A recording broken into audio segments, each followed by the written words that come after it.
Hey guys, and welcome to my lesson on the fabulous and exciting 5-paragraph essay. See me just loving the 5-paragraph essay?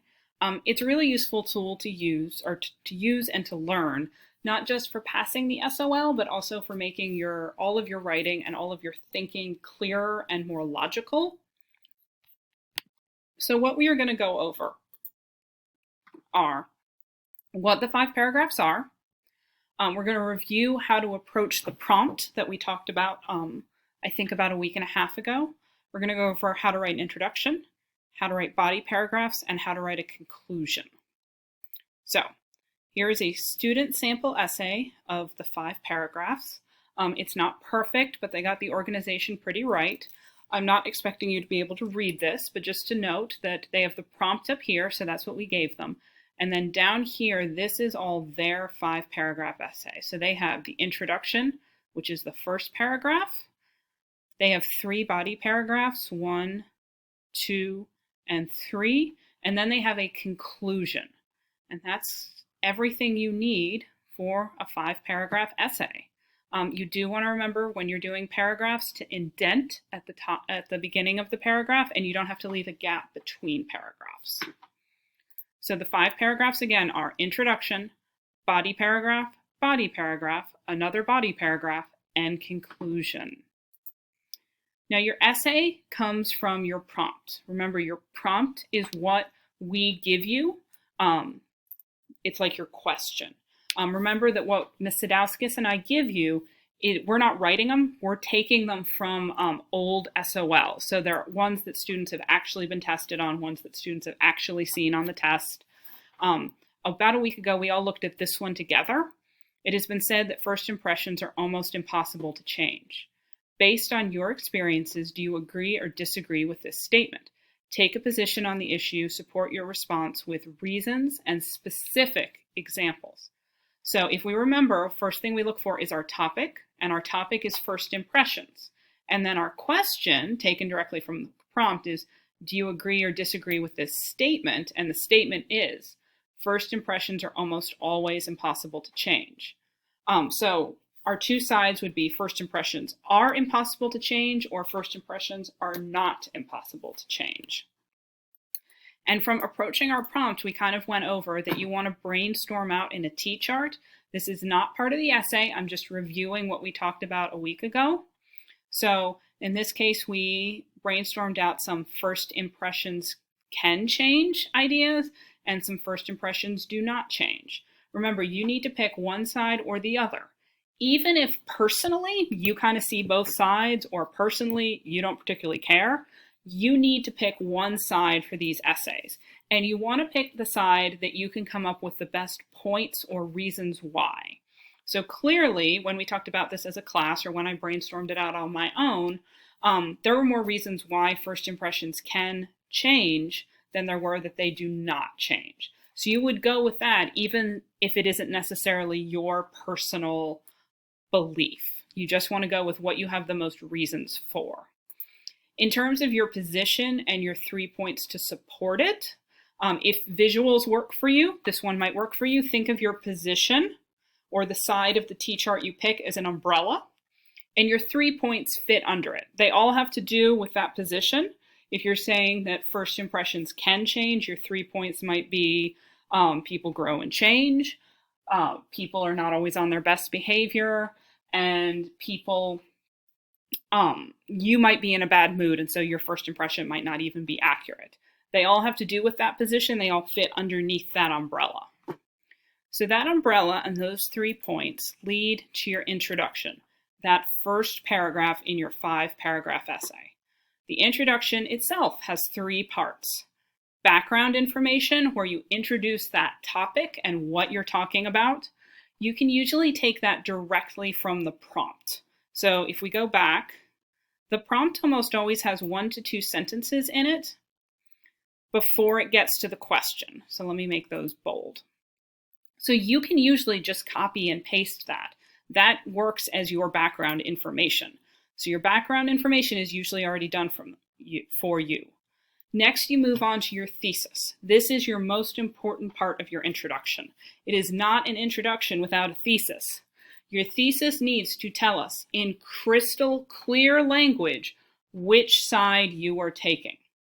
So it needs to tell us, do you think first impressions can change or first impressions cannot change? Next, you want to give us a preview of the points you are going to make. This helps your reader kind of anticipate what's going to happen, and it also helps make sure that you don't start writing your essay without your points already in mind.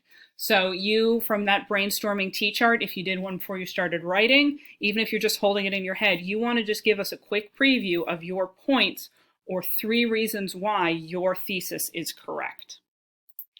So here's an example. Here's what I stole from the prompt to use as that background information. It has been said that first impressions are almost impossible to change. Background information, done. First impressions can be changed. Thesis, done. That is the thesis in crystal clear language. Could I make this more sophisticated? Absolutely. But this at least serves as that beginning of that thesis of telling us exactly which position you have picked. So now we just need to add the preview of those 3 points. So this would be it. You might be in a bad mood and not like someone when you're meeting them because of your attitude. Next, not everyone is on their best behavior at all times. And finally, people change and grow over the years.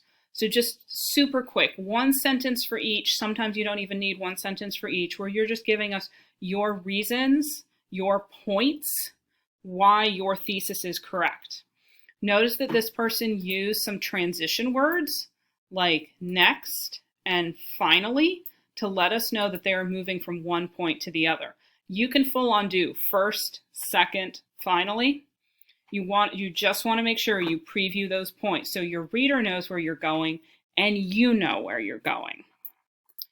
Next come body paragraphs. Your body paragraphs also have 3 parts. They start with a topic sentence that presents one of your points. Next comes evidence. So you're not going to have to, these aren't research papers, so you're not going to have to go do research about something. You are just going to tell us a story in that paragraph that demonstrates that idea.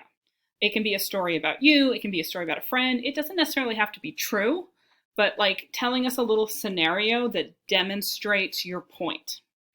You want to end it with an explanation.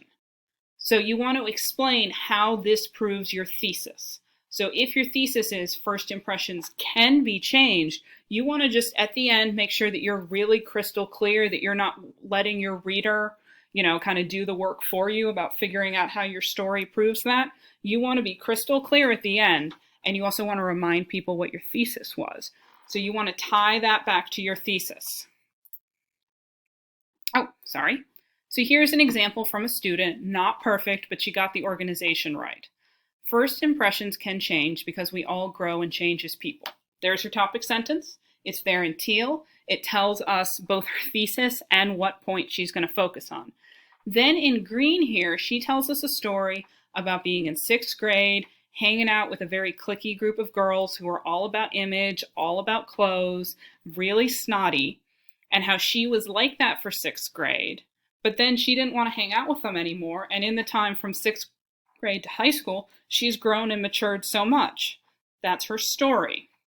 Then here, and we can tell because she uses this great transition phrase, this shows, she tells us how someone would have made a bad or would have misjudged her on first impression in 6th grade. So she's illustrating for us that someone's first impression based on meeting her in 6th grade would no longer be accurate. So first impressions should change. So you do your body paragraph times 3. You do it 3 times. You do a body paragraph for each one of your 3 points why. And for each reason, you need an example or a story. This is your evidence. Then after you've done 3 body paragraphs, you come to your conclusion. You are going to restate your thesis, go back over your strongest point. You can go back over all 3 of your points if you want. You're just going over it briefly, but you want to kind of leave people with what you thought your strongest, clearest, best point was. And then kind of a little extra thing for the end, which is kind of a little bit of varsity level writing, is you leave people with what we call the so what. Why does this topic matter to people? I know you didn't come up with the topic, but why is this important for us to think about? Why does this topic matter in people's lives? So for example, in conclusion, first impressions can always be changed. Restating that thesis, reminding us why we read this paper.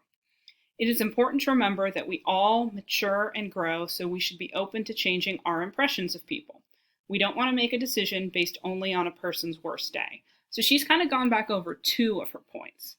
Everyone makes judgments, it's natural. However, we need to remember to reevaluate those based on how a person has changed. So she's kind of doing the so what a little bit here. She's talking about human's nature, that this is something we all experience, we all make judgments. And she's kind of giving us the so what, the lesson. We all have to reevaluate because everybody changes. So, restate thesis, go over at least one of your points, preferably the one you think is the strongest, and give us a little so what, give us a little lesson, what we've learned. Congratulations, you have done your first 5-paragraph essay. When you think you're done, take another look over, not just for grammar, but also you want to think about, do I have a clear thesis? Do I have 3 clear points? And do I have evidence for all those points? And then, yay, you're done. 5-paragraph essay. At least the first draft is done. Okay, guys, let's get writing.